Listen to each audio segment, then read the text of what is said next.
My name is Teddy Atim. I am a mother living with HIV and I have three HIV free children, and this is my birthright story.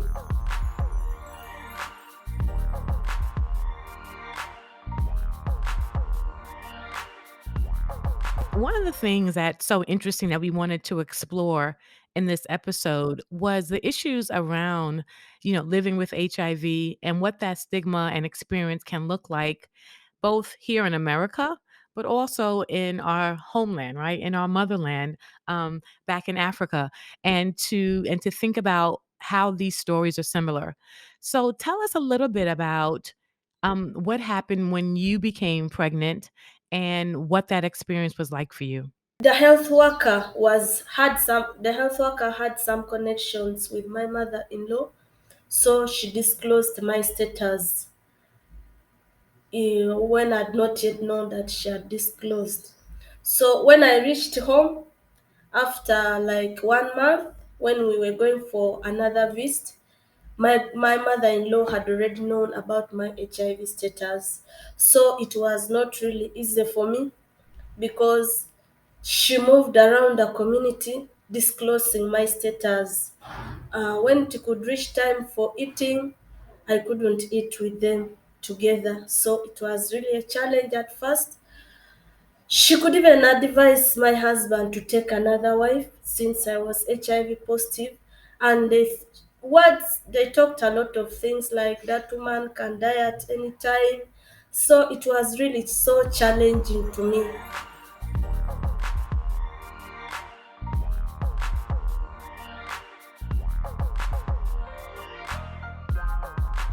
What specifically does Mothers to Mothers do? And what specifically do you do that you think is so important in helping more women with HIV have HIV free babies? What is it that you're doing? Through the mentor mothers, they continued supporting my family and educating them about HIV. They educated them that living with HIV is not the end of life. So, and then the community mentor mothers could continue visiting my family every month. They could come like 3 times, educating and then also supporting my family and also supporting me and my spouse. They had to let them understand that living with HIV is normal. So later on, they understood. I had to educate them and then let them know that someone who is HIV positive has an opportunity in life. She can give birth to HIV free children. Hello, my name is Mary, and I am the mother of Sarah, the founder of Pay It Forward Projects, and this is my birthright story.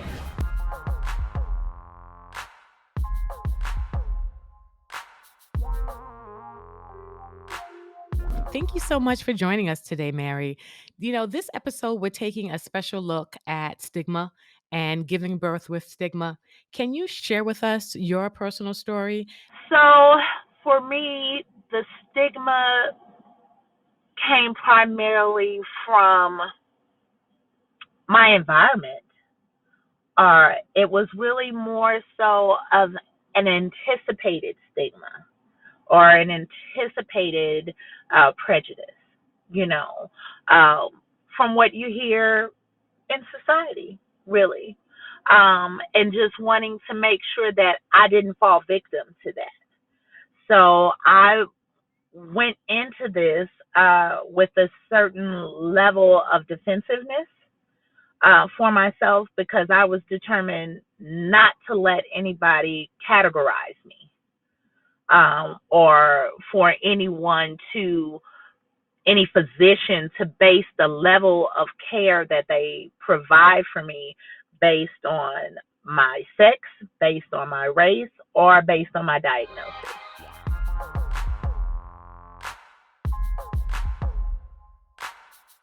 Mary, what would you say to a woman who's facing pregnancy with a HIV positive diagnosis? I would say to any woman who is HIV positive on their birthing journey, number one, the best thing that you can do for anybody is to first do what's best for you. And that means take care of yourself. Take care of your body. Get exercise. Get rest. Take some quiet time. Turn off the phone.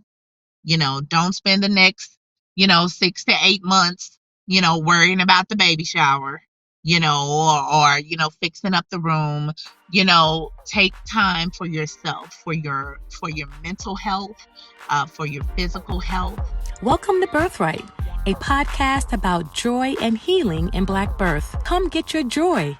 It is and always has been your birthright.